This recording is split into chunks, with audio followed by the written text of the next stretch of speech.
Café com Anchieta Filho, mais um episódio. Hoje nós vamos ouvir conversas, histórias de um grande amigo meu, um grande profissional do rádio e também da televisão, Tiago Uberraich. Tudo bem, Tiago? Olha, Anchieta, é uma honra estar aqui com você. Você sabe que antes de eu entrar na Jovem Pan em 2005, eu tinha duas referências, porque eu ouvia rádio eu já trabalhava em rádio, mas numa rádio concorrente que era Eldorado, Joseval Peixoto e Anchieta Filho. Pois é, jornalista e escritor. Tiago Uberraich é âncora da TV Jovem Pan. Começou na Rádio Eldorado e depois foi contratado na Rádio Jovem Pan.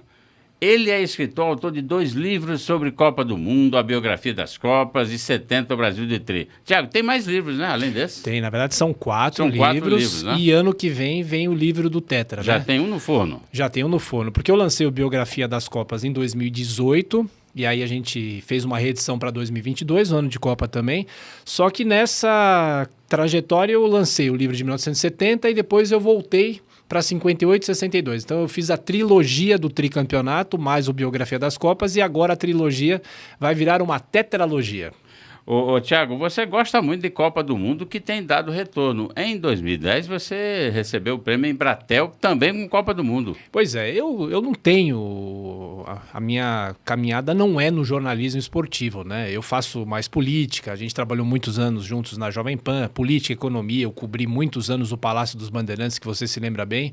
Mas a Copa do Mundo, para mim, é um hobby que virou um trabalho também, por a gente ser jornalista, escrever as histórias das Copas do Mundo, né? Então, paralelamente a esse meu trabalho do dia a dia no rádio e agora na televisão, eu fui pesquisando e fui colecionando muito material. Isso vem desde antes de eu ser jornalista, né?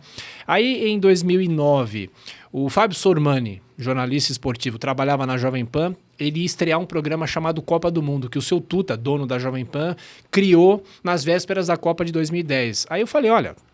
Eu fui falar com o Sormani, eu tenho um acervo grande de futebol, de transmissões de rádio, eu posso fazer uma reportagem a cada programa seu? Era um programa que ia pro ar no domingo, né? Aí ele falou, claro que sim, mas fala com o seu Tuta.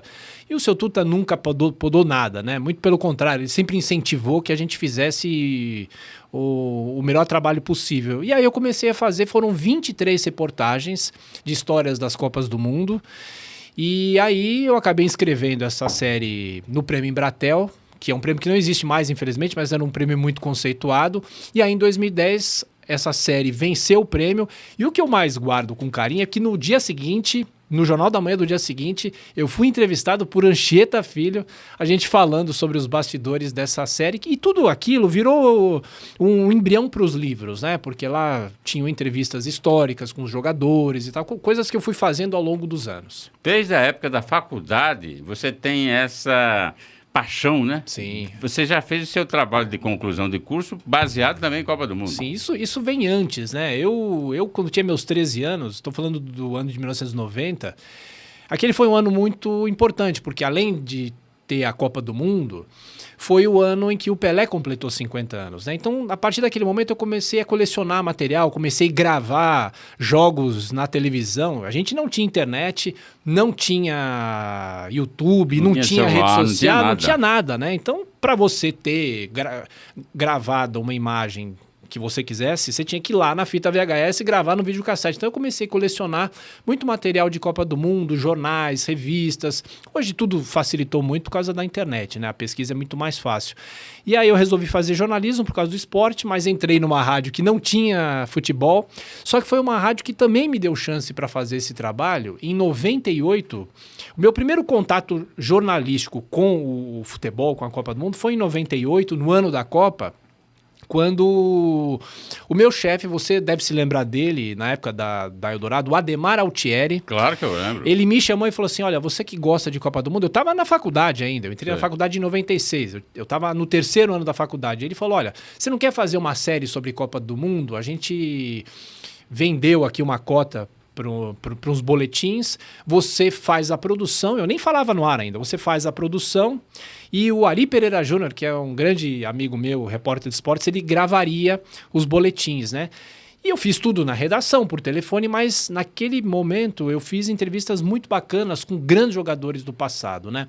O Nilton Santos, o Djalma Santos, o Gilmar dos Santos Neves, o Jairzinho, o Tostão. Então, todos esses jogadores eu entrevistei e a gente fez essa série. E em 99, no meu trabalho de conclusão de curso da faculdade, eu queria fazer um trabalho sobre a Copa de 50. E é um trabalho que me marcou muito, porque a experiência que você tem num trabalho de conclusão de curso é sempre muito legal. Aí eu fui para o Rio de Janeiro, aí em vídeo, né? Eu fiz entrevistas com o Zizinho, com o Flávio Costa, que era o técnico da seleção de 50. Aqui em São Paulo, na Praia Grande, eu entrevistei o Barbosa, o Bauer, que era um Você jogador entrevistou o do São Barbosa Paulo. antes do falecimento dele? Antes do falecimento dele, o Barbosa morreu 6 meses depois da entrevista, né?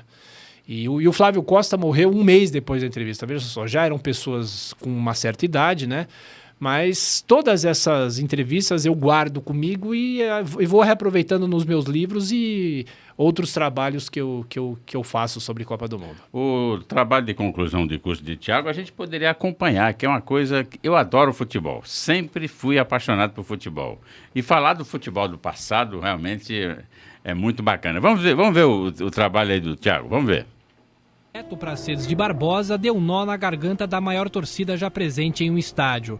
Cumpri minha palavra construindo esse estádio.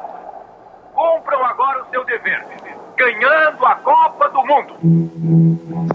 A base da seleção era o Vasco da Gama e o treinador também comandava o time carioca, Flávio Costa. O Brasil conseguiu tudo, até o regulamento foi mudado, não haveria uma final. Os 13 países participantes seriam divididos em 4 grupos. O melhor de cada chave disputaria um quadrangular e quem somasse mais pontos ficava com a taça. Na primeira partida, os atletas brasileiros entraram em campo com tudo. Goleada de 4-0 em cima do México, com aplausos no Maracanã.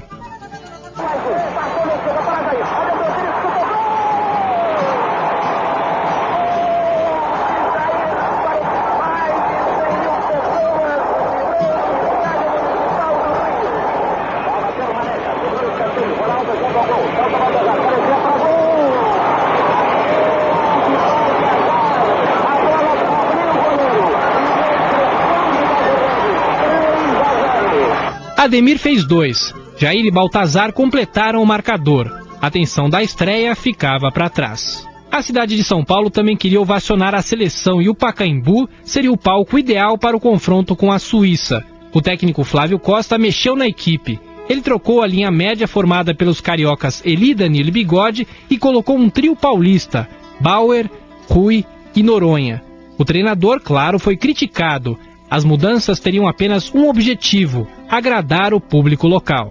Nós fomos jogar em São Paulo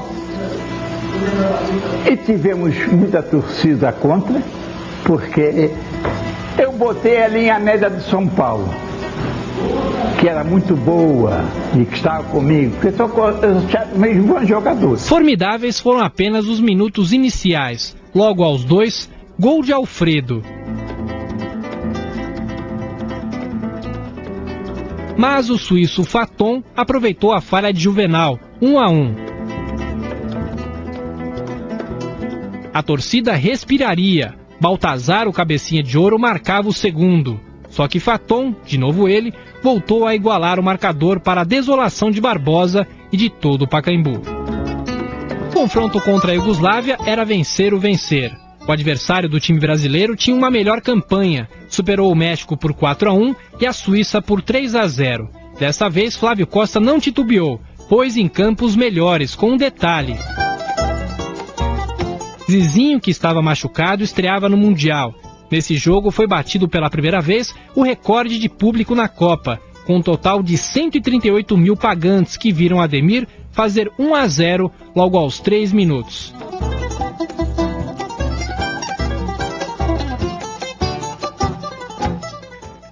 Os iugoslavos tinham um bom ataque, mas o Brasil contava com Barbosa. Aos 25 do segundo tempo, Zizinho deu números finais ao placar, para a alegria de Jorge Cury, da Rádio Nacional. Prepara o tiro e atira, gol!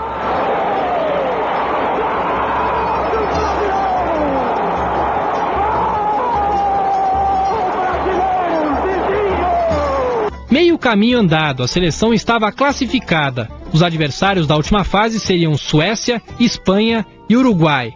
Em apenas 7 dias, o futebol brasileiro conheceria o céu e o inferno. 9 de julho de 50 entrou para a história. 139 mil pessoas assistiram a uma atuação perfeita. A vítima, a Suécia. Era esperar o hino e começar a festa. Ademir Menezes estava impossível. Só ele balançou as redes adversárias 4 vezes. Com jogadas de tabela e chutes espetaculares.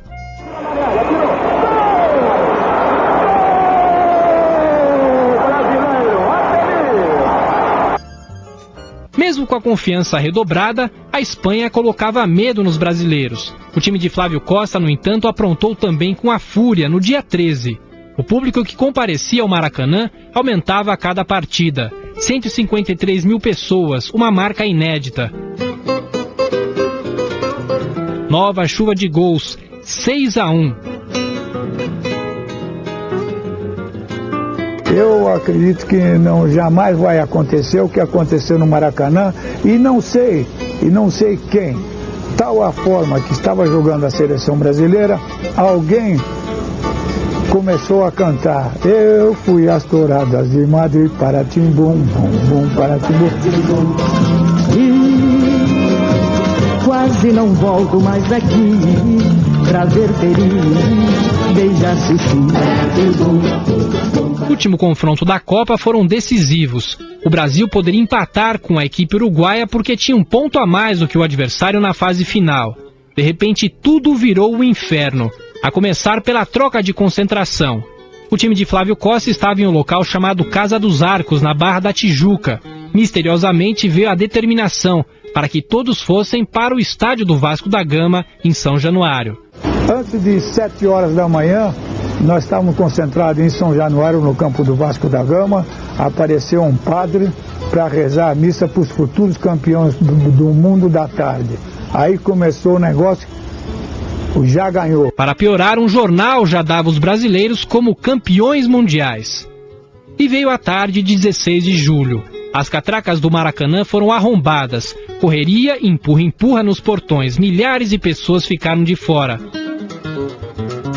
Os números da FIFA apontam que 173.830 torcedores assistiram ao duelo contra o Uruguai.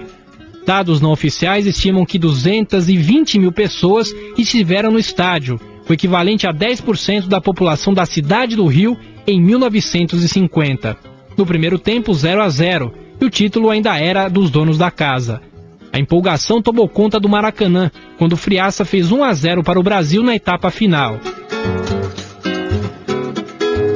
Entretanto, a seleção das goleadas parou, e a Celeste Olímpica, claro, com muita raça, insistiu nas jogadas pela direita. Aos 22, Schiaffino aproveitou um cruzamento, deixando tudo igual. O silêncio já dava os primeiros sinais. Esse gol liquidou com o Brasil. O público, que eram cerca de 200 mil pessoas no Maracanã, o público ficou mudo. Nós sentimos aquilo, o empate. Porque se nós tivéssemos mesmo o Flávio Costa, por causa de todo o negócio, aqueles 2, 3 dias de atormentação, não teve cabeça para avisar que o resultado de 1-0 já parava. Nós podíamos ficar na defesa, pronto, acabou. E nós íamos fazer mais gol no Uruguai. Se nós ficássemos na defesa, pronto. Mas nós fomos tudo para o ataque. Aos 32 minutos, o impossível. Uruguai, ele chutou ou dando o efeito natural, ou porque pegou mal, a bola saiu reta em direção ao gol. O Barbosa se voltou, teve a bola nas mãos, mas ela escapou, vinha com muito efeito, escapou e foi para dentro do gol. Eu já pensei naquela bola 1 milhão de vezes. Apesar de ter explicado o lance outras milhões de vezes, o já falecido Barbosa mudou de postura no fim da vida. Outro dia eu vinha fazendo a minha caminhada na praia, veio um senhor, mas ele era mais novo do que eu. Ele veio atrás de mim, queria saber. Eu digo, o que o senhor quer saber? Eu queria saber negócio da Copa do Mundo. Eu digo, o senhor não vai saber nada, porque eu não, nem discuto, nem falo Copa do Mundo. Copa do Mundo, para mim, morreu. Foi uma nuvem que passou e tá bom. Eu não discuto, não falo. Por quê? Não me interessa mais. Eu não vou revolver cinzas. Pra quê? Responsáveis à parte pela tragédia do Maracanã, o que fica é a derrota.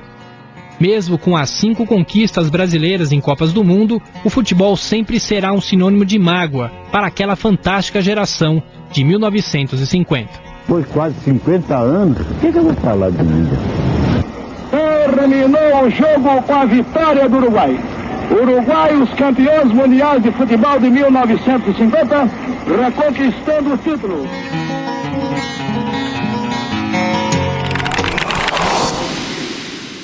Fantástico esse seu trabalho. Fantástico. Imagino que você deve ter tirado 10.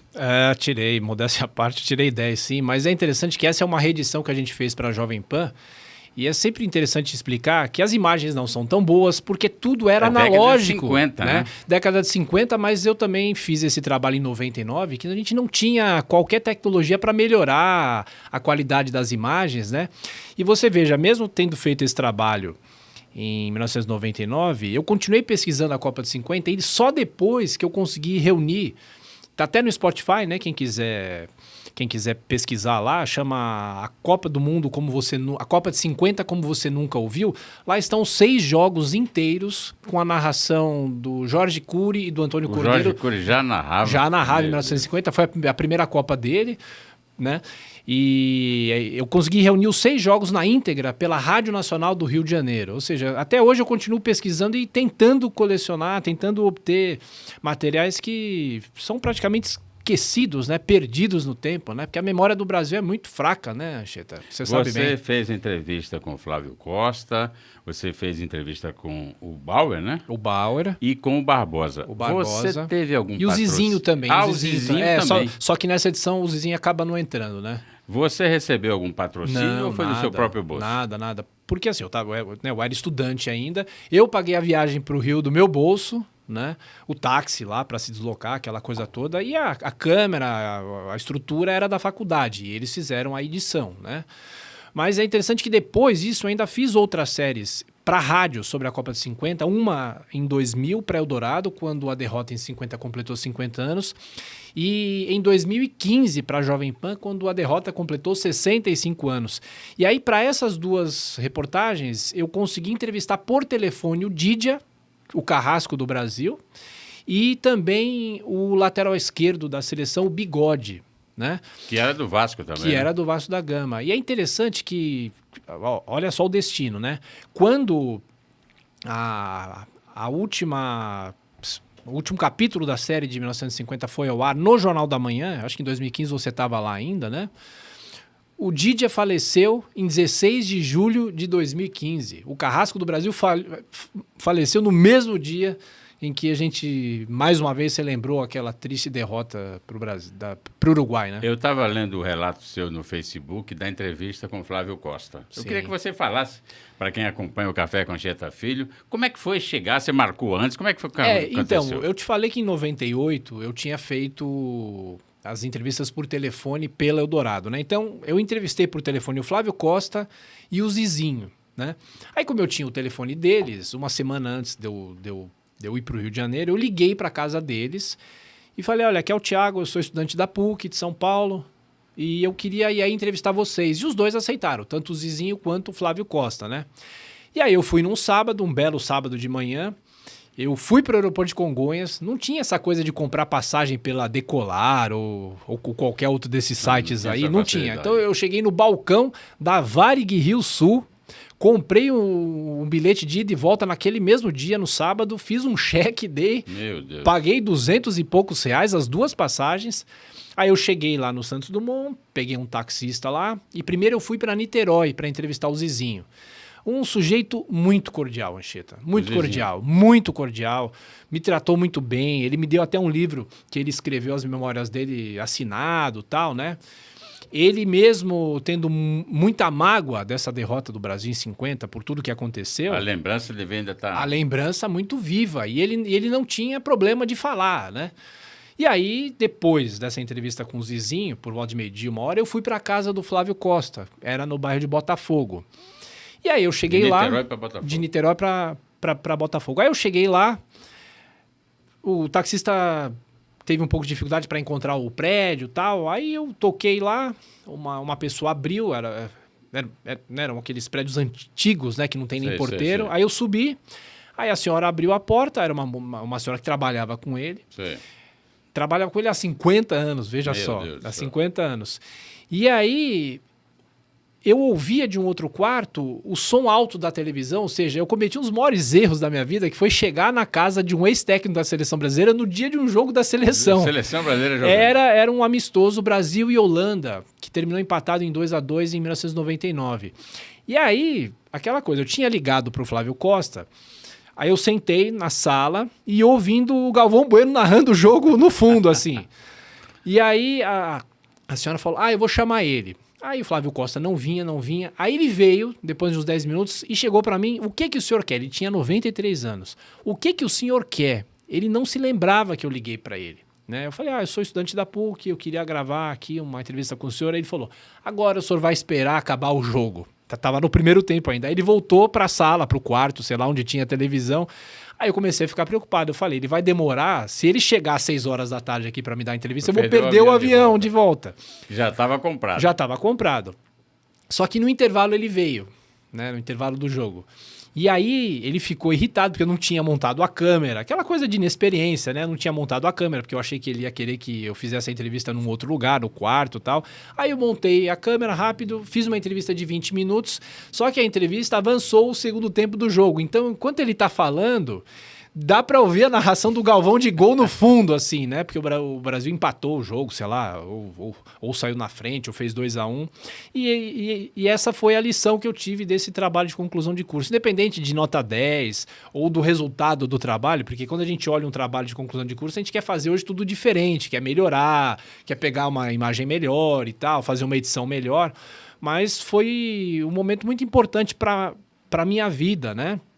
E aí depois em São Paulo eu fiz uma entrevista com o Bauer, que trabalhava no campo do São Paulo. Grande meio de campo, Rui Bauer e Noronha. Rui Bauer e Noronha, sim. E ele me recebeu muito bem. Ele trabalhava no campo do São Paulo, no Aracati chama, um campo na Zona Sul de São Paulo. Nem sei se o São Paulo ainda tem essa estrutura de treino. E aí eu fui fazer a entrevista com o Barbosa na Praia Grande. E uma amargura muito grande. A gente viu, né, essa fala dele, a Copa do Mundo pra mim morreu, foi uma nuvem que passou. E fim de papo. Eu acho que aqueles jogadores precisam ser justiçados, vamos dizer assim, porque... Interessante, né, Thiago? Eu não sei a sua opinião. A minha opinião, a imagem é muito ruim, mas eu não vejo falha no Barbosa no gol do Didier. Não vi falha. Ele foi pego lá no contrapé. O próprio Didier fala que ele errou o chute. Né? Ele chega na ponta direita, aí ele chuta, o Barbosa tá no meio, só que foi no contrapé. O Barbosa tentou voltar e não conseguiu. Exatamente, eu achei... Agora, o que eu acho, viu, Anchieta, até falando sobre as vitórias, né? Eu tô preparando esse livro da Copa de 94, como aquela seleção é achincalhada. A seleção de 94 é xingada, é criticada, os jogadores são atacados, o Parreira é atacado. Você veja, se a torcida brasileira, a cultura esportiva do Brasil ataca uma seleção campeã, imagina o que eles fazem com uma seleção que não foi campeã. Né? Infelizmente. E é uma tragédia que é passada de geração para geração de 1950. O meu pai, que hoje tem 83 anos, ele tinha 9 para 10 anos em 1950. Então ele me contou tudo, ele me contava. E eu cresci ouvindo as histórias. Né? Acho que alguém da sua família te contou também sobre a Copa de 50. O Joseval, que esteve aqui, também conta muito sobre a Copa de 50, porque o Joseval nasceu em 38, ele já tinha 12 anos em 1950, né? Então, infelizmente, a cultura esportiva do Brasil, o vice-campeonato é o primeiro dos últimos, né? Não interessa, né? Infelizmente. Agora, Thiago, você é âncora da Jovem Pan, ainda na rádio. Vou escrever um livro. Como é que bateu essa ideia? Então, eu sempre quis, na época do colégio, eu sou fã da seleção de 70, né? Não vi a seleção de 70 jogar ao vivo. Eu tinha 4 anos. Eu nasci em também. 76, né? Eu nasci um pouquinho depois que você. Mas eu sempre, eu falei de 1990, os 50 anos do Pelé, que foi um período que eram 20 anos da conquista de 70, e também as emissoras de TV reverenciando o Pelé, que naquela época completava 50 anos, né? E eu virei um fã da seleção de 70, revendo os jogos, lendo muito sobre aquela seleção. Então, nos tempos do colégio, eu falei, um dia, quem sabe, eu vou escrever um livro sobre a seleção de 70, né? E aí, em 2016, eu publiquei na internet, um blog chamado Colecionador de Copas, que eu contava a história das Copas do Mundo, mas eu fazia uma mistura, eu contava também a história das transmissões esportivas, né? É a nossa área, a gente, fantástico. Né? A gente é jornalista, então assim, a Copa do Mundo é um evento que não está dissociado do resto. Está ligado à economia, está ligado muito à política e está ligado também à transmissão esportiva, né? Aí eu publiquei esse blog contando quais emissoras de televisão transmitiram a Copa de 70. E aí as pessoas gostaram tanto que eu fui fazendo isso das outras Copas também. Aí o Mauro Betting, que já trabalhava comigo na Jovem Pan, ele falou, Thiago, por que você não publica um livro de todas as Copas, contando a história de cada uma e também falando sobre as transmissões esportivas? Eu falei, Mauro, tá louco, é muito material que eu preciso colher e tal. Não, mas faz. Aí ele me apresentou para o Marco Piovan, que é o editor da 11 Cultural, que lançou Biografia das Copas. E aí eu trabalhei 1 ano e meio nesse livro. Então vamos falar desse o livro Biografia das Copas, que foi o primeiro, né? Você, do Café com Anchieta Filho, olha só, Biografia das Copas, é o primeiro que a gente está falando aqui do Thiago. Hein? Aí tem até esse subtítulo, o maior espetáculo da Terra no rádio, na TV Fantástico. E nos jornais, né? Continua à venda na livraria. Continua à venda. Então, é um livro que vai até a Copa de 2018, né? Porque a gente só agora, até 2026, a gente deve atualizar com um capítulo de 2022. Do Catar ainda não tem. Tem só um pós-fácil falando sobre a Copa do Catar, mas é um livro que... Muito bem, esse aqui é o vale primeiro. a pena. Então, esse daí foi o primeiro, que saiu em 2018. Ou seja, ele furou a fila do livro de 1970, né? Exatamente. Que é o que eu queria fazer. Aí, em 2019, eu falei, poxa vida...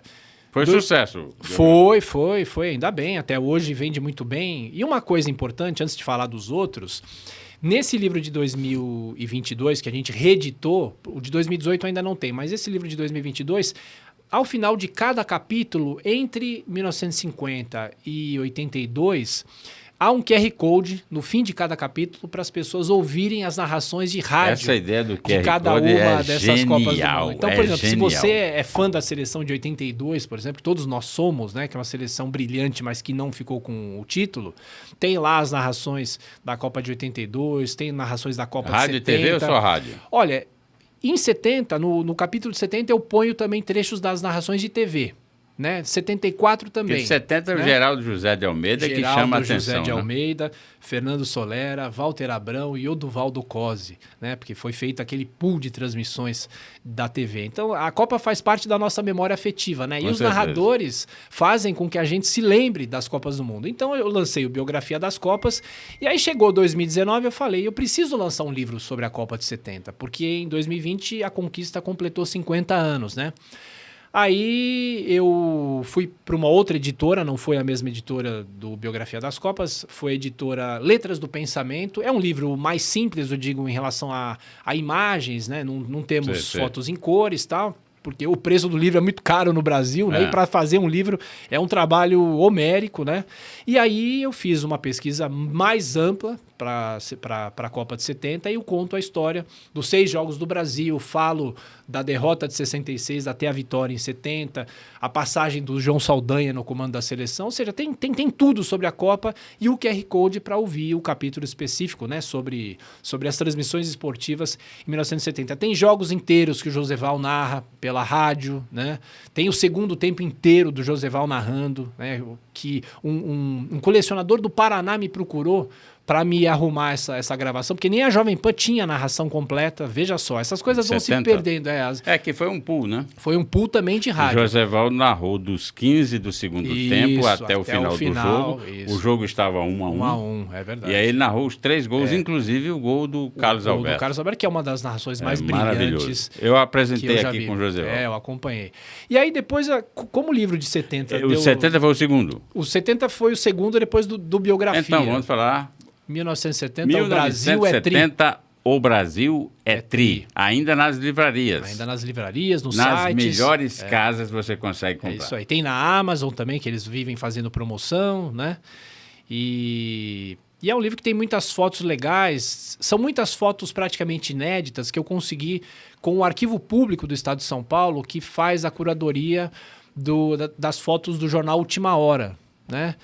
Então, tem muitas fotos legais. Aí, como o livro foi muito bem, aí o meu editor, que é o Cláudio Freire, da Letras do Pensamento, falou: Tiago, por que você não volta 12 anos antes e conta a história de 58 e a história de 62 também? E aí, no fim do ano passado, a gente lançou mais esses 2 livros, e aí eles fizeram até um box muito bacana, em que vão os 3 livros, né? 58, 62, 70. Legal. E todos eles têm o QR Code para você ouvir as narrações. Aqui, no caso de 58, tem o Geraldo José de Almeida narrando no rádio. Ele narrava pela Jovem Pan, né? Pela Pan-Americana. Pela Pan-Americana. Junto com o Valdir Amaral, que havia uma cadeia, né? São Paulo, Rio de Janeiro. O Valdir Amaral, no Rio. 58. Isso em 58. Em 62 já era o Fiore Giliotti narrando pela Pan-Americana, né? Tem aí o Brasil e Espanha, tem o jogo inteiro. Então as pessoas vão gostar muito. E em 62 também, aí falando um pouco de tecnologia, é a primeira Copa em que os 32 jogos foram gravados em videotape. O tape passava 2 dias, 2 dias depois do jogo, né? Então as pessoas ouviam a partida pelo rádio e um dia e meio depois viam pela televisão. O número de TVs era baixo ainda? Era muito baixo, né? Muito baixo. A primeira transmissão, na verdade, foi em 70. Foi em 70. 70 foi a primeira Copa do Mundo ao vivo, via satélite, para mais de 60 países. 1958, o Brasil é campeão. Também as vendas. Também a venda. Por favor, esse aqui vale a pena. Esse é muito legal porque é a primeira conquista, né? É o cartão de visitas do Brasil, é quando surge o Pelé, surge o Garrincha, a afirmação do Brasil no futebol, 62. O Brasil é bi. O Brasil é bi. Isso aí. Esse é mais um. E é uma Copa dramática, né? A Copa de 62 é uma Copa dramática porque o Pelé se machuca, né? No segundo jogo. O Brasil depois joga com a Espanha, precisando vencer, se classificar. Por muito pouco o Brasil não perde esse jogo. O Brasil ganhou por 2-1, porque o Amarildo fez os 2 gols. E tem um lance do Newton Santos nesse jogo. Você estava dentro da área, deu um passinho fora. Não tinha VAR. Não tinha VAR, não tinha nem nada, transmissão. Não tinha nem transmissão. E eu entrevistei o Newton Santos por telefone, né? Eu nunca tive pessoalmente com ele. E aí eu perguntei: Newton, e aquela jogada? Aí ele vira malandro, ele fala: olha, se eu não fizesse aquilo, o Brasil não era campeão do mundo pela segunda vez. Ele reconhece, não tem nenhum problema de reconhecer, porque ele derruba um jogador da Espanha e dá 2 passos para fora da área e o árbitro... Aí o juiz, quando vê, tá fora, deu fora. Mas seria pênalti. Seria pênalti. E o Brasil podia se complicar. E o Brasil venceu raspando por 2-1 e aí foi para as quartas de final, melhorou, venceu a Inglaterra, depois venceu a equipe do Chile, que era a dona da casa, né, no Estádio Nacional de Santiago por 4-2, e a final é um bom jogo. Eu revi, obviamente, esse jogo para escrever o livro. É um bom jogo. A final de 62 é uma grande partida que a seleção brasileira faz, confirmando a hegemonia. A Copa do Garrincha, né? A Copa do Garrincha, é. O Garrincha jogou por ele e pelo Pelé nesse Mundial, Anchieta. Tiago, você teve a ajuda na divulgação desses livros, nada mais, nada menos do que os próprios astros, os jogadores. Astros. Eu queria que a produção, por favor, colocasse alguns exemplos aí. Olha só, Roberto Rivelino. Eu sou fã do Riva. Fantástico, hein? Quando a gente lançou o livro de 1970, assim que saiu, eu comecei a distribuir para os jogadores, né? E aí eu pedi, manda uma foto para ajudar. O Riva mora em Vinhedo, essa casa dele é em Vinhedo, e ele mandou essa foto. A gente ainda estava na pandemia, né? Infelizmente. Não tivemos um lançamento físico, né? Presencial, foi um lançamento virtual. Só depois que eu fiz um evento falando sobre o livro Muito de bacana. 70, Roberto, Jairzinho, Furacão da Copa. Furacão da Copa. Marcou 7 gols em 6 jogos. Aliás, os números daquela seleção de 70 são impressionantes, né? Eles marcaram 19 gols em 6 jogos, Anchieta. É muita coisa, né? Ô, Thiago, todos você teve receptividade e não teve dificuldade com nenhum. Nenhuma. Carlos Alberto Parreira. O Parreira tá com a foto de 70. Ele foi preparador físico, né? Isso, as pessoas podem pensar, ué, o que o Parreira tá fazendo aí? Estava na delegação. Ele estava na delegação, já era amigo do Zagallo, e ele era preparador físico junto com o Cláudio Coutinho, que foi treinador do Brasil em 78. Aí o Zagallo... O Velho Lobo. Velho Lobo. A história das primeiras Copas conquistadas pela seleção brasileira. Essa é a capa do box, né? Que a gente colocou os 3 livros, né? E essa foto é desse ano, viu, Anchieta? Desse ano. Essa foto é desse ano. Ele aparentemente tá bem, né? Tá bem. Ele teve o problema de infecção urinária recentemente, né? Mas tá aí. Canhotinha de ouro. Um grande jogador, hein, Anchieta? Fantástico. O que ele passava, Gerson, Canhotinha de ouro. E tá nativo até hoje, eu acompanho as lives dele. Eu acho que tá numa rádio do Rio, Ele tá numa rádio no Rio, mas ele tem muitas lives, né? Ele tem muitas lives. Sim. E tá muito bem. Ele é um desses jogadores aí, o que se deu melhor na comunicação. Uma comunicação boa. Exatamente. Não que os outros não sejam. Eu gosto do estilo, que é um dos mais antigos, né? Ele trabalhou muito na TV, na TV Bandeirantes em 94. Isso. Ele trabalhou com o Luciano do Vale, né? Isso. Olha aí. Esse aí deve ter custado uma nota para você, hein, Thiago? Isso daí... Garoto propaganda é caro esse. Isso daí, na verdade, é um print de um vídeo. Quem quiser pode entrar no meu Instagram e ver o vídeo que o Pelé mandou para mim, né? Ele, assim... Eu jamais imaginei... Ele mandou um vídeo. Ele é o único jogador que mandou um vídeo. E é engraçado que ele faz uma brincadeira comigo. Olha, Thiago, eu recebi esse livro, eu vou te processar, porque você não pediu autorização. Aí ele começa a dar risada e me agradece pelo livro, que conta a história dele. Essa é a Copa da redenção do Pelé, né? É uma Copa que ele está no auge e ele fez de tudo nessa Copa, né? Você cita as dificuldades que ele teve, falavam que estava com dificuldade de visão. Sim, isso daí, na verdade, o João Saldanha falava. João Saldanha, né? Dizia que à noite ele não enxergava 2 metros, né? Era um atrito que o Saldanha teve com ele, né? O Saldanha foi se perdendo muito, né? Na virada de 69 para 1970, ele entrou armado na concentração do Flamengo atrás do Will Strick, que era o técnico, né? Foi armado e aí acabaram mandando ele embora da seleção, mas o Saldanha foi para a Copa do Mundo como comentarista da TV Globo e da Rádio Globo também, mas na transmissão da TV ele aparece ao lado do Geraldo José de Almeida, né? E o Saldanha tem muito dedo nessa conquista. O Zagallo também tem dedo, isso daí é importante falar, porque muita gente diz que o Zagallo o Zagallo fez mudanças importantes, né? E adaptou a equipe do Saldanha para enfrentar a pedreira da Copa do Mundo. E aquela seleção de 70, é importante dizer, a seleção de 70, nos 6 jogos, ganha de 3 campeões mundiais. Isso não é... Inglaterra? Não é pouca coisa. Inglaterra, Uruguai e Itália. Veja só, nenhuma das 5 seleções campeãs vence tantos campeões mundiais como a seleção de 70. Só em 2002 o Brasil ganha da Alemanha na final e também da Inglaterra nas quartas de final, aquele que o Ronaldinho Gaúcho faz aquele gol naquela cobrança de falta bem longe, né? Eu lembro. Fantástico. Shildon, o goleiro não, inglês. Era o Seaman, que foi para trás, foi encoberto, né? E só uma coisa, a gente viu o Parreira. Em 94, eu queria contar essa história. Ao contrário desses livros, que eu já tinha muita entrevista de arquivo, em 94 eu não tinha absolutamente nada, né? Eu nunca tinha entrevistado um jogador da seleção de 94. E aí, nesse processo de feitura do livro, que deve ser lançado em 2024, por volta, acho que no mês de maio, junho... De 94, né? A Copa de 94. Isso. Esse que está no forno. Isso, que ano que vem completa 30 anos, né? São 30 anos da Copa de 94, 30 anos da morte do Senna, 30 anos do Plano Real, tudo está meio ligado, porque o Plano Real entra em vigor no meio da Copa do Mundo. Isso. E aí eu entrevistei 15 dos 22 jogadores, mais o Parreira, né? E todos muito receptivos, todos muito contentes em falar. O Tafarel falou, o Raí falou, o Zete falou, o Bebeto falou. Então, com muita alegria, eu vou lançar esse livro no ano que vem, agora em 2024, e com falas muito legais dos jogadores que participaram daquela Copa do Mundo. Você vai lançar... No QR Code também tem essas entrevistas? Tem. Então, já tem uma página no Spotify, né? Com as narrações, e eu devo colocar até lá trechos das entrevistas também. Tiaguinho, agora você continua como âncora de TV. E agora no horário da noite, né? Pois é, Anchieta, a gente quando Como é que foi essa mudança de âncora de rádio para televisão? Teve alguma dificuldade? Tem muita dificuldade, porque quando a gente estava juntos lá na Jovem Pan, lembra, no fim dos anos 2000, o Seu Tuta criou a Jovem Pan Online. Isso, né? cheguei a fazer algum tempo. Então, você fez muito tempo. E nós éramos de rádio, e você sabe, o rádio é muito mais tranquilo do que a televisão. Você fala sem precisar olhar para a câmera, você pode falar com um rascunho na mão, sem nenhum problema, olhando para baixo, teoricamente desarrumado, né? Você não precisa estar de terno, gravata, nada. E aquele foi o embrião do que virou a Jovem Pan na TV, né? A gente teve aquela TV Jovem Pan no começo dos anos 90, que você se lembra bem, você deve ter participado também. Também participei. Mas a TV durou 1 ano e meio, 2, né? Mas aí o Seu Tuta criou a Jovem Pan Online. E depois, quando o Tutinha assumiu a Jovem Pan, o Seu Tuta se afastou, tá vivo ainda, né? Muita gente pergunta, tá vivo ainda, né?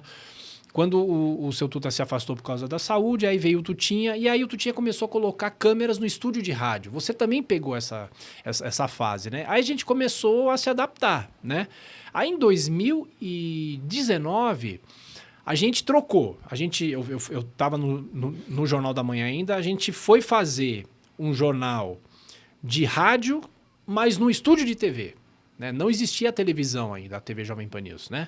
A gente foi para um estúdio de TV fazendo rádio também, fazendo as duas coisas, né?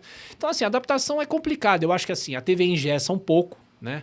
Os recursos técnicos para a TV são muito maiores, né? Exige muito mais estrutura, né? Mas foi uma adaptação. E até agora, 2021, a TV entrou no ar, né? Só que a gente continua fazendo rádio também, isso que é importante, né? E agora, faz 1 mês e meio, veio essa mudança para o horário da noite, né? Que é um horário que a TV é mais visada, né? O Jornal da Manhã ainda é muito ouvido no rádio, porque as pessoas estão acordando, ninguém tem muito tempo para sentar na frente da televisão e tal. Mas à noite não, a pessoa já trabalhou, já está em casa, já jantou, sei lá, né? Tem muita coisa, né, em relação a isso. E aí a audiência da TV é uma boa audiência, né? Muita gente assistindo, né? E é isso. É uma questão de adaptação e nada é fácil, né? E nada é fácil. O livro de 94 ainda não tem data definida do lançamento. Então, possivelmente no mês de maio. Maio, né? de 2024. Maio de 2024. O livro já está praticamente pronto, né? Está agora no processo de revisão. E aí, logo vai para a gráfica, né? E é um ano importante. Eu queria contar uma história aqui para... A gente vive de história, pode contar. Vive de história.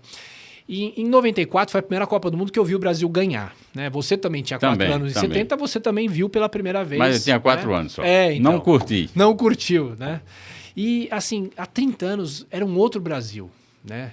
Eu estava de plantão, eu lembro que eu estava de plantão. Olha só, né? Era um outro Brasil, né? A gente não tinha... O celular estava engatinhando ainda, não era todo mundo que tinha o celular. E no máximo... Você sabe que foi o ano que começou o celular em São Paulo, que eu participei, a Jovem Pan participou do teste no Autódromo de Interlagos. Olha só que legal, essa história é bacana também.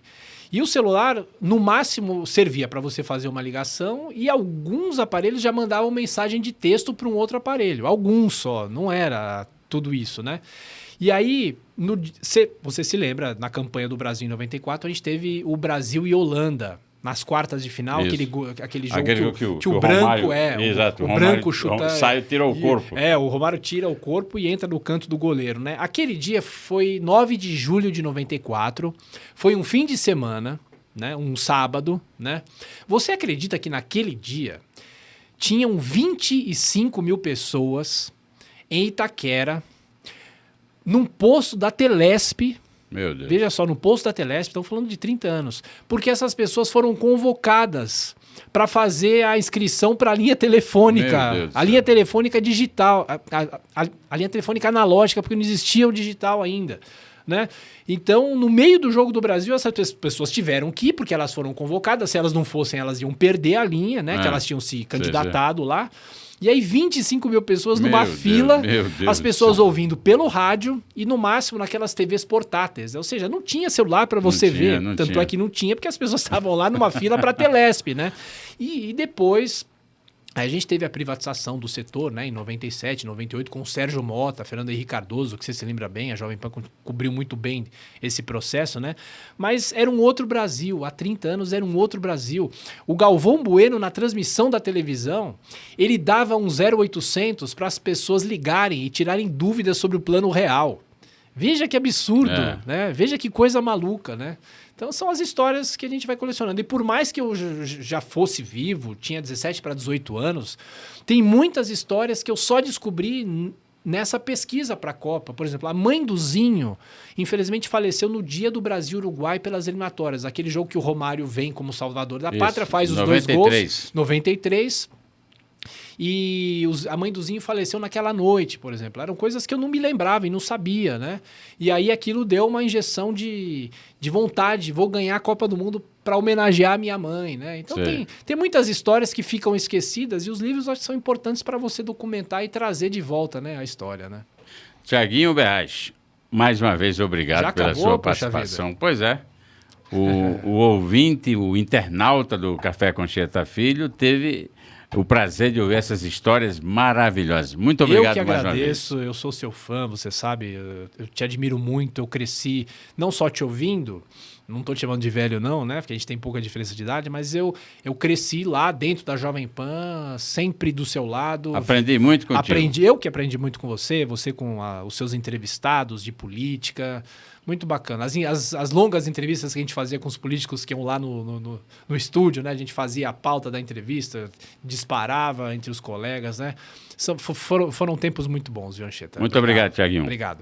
Ouvinte, internauta, amigo, Café com Anchieta Filho, @Café com Anchieta Filho. Se inscreva no Instagram, no Facebook, no TikTok, no Instagram, até no Spotify também a gente vai apresentar essa entrevista aqui com o Tiago Berrais.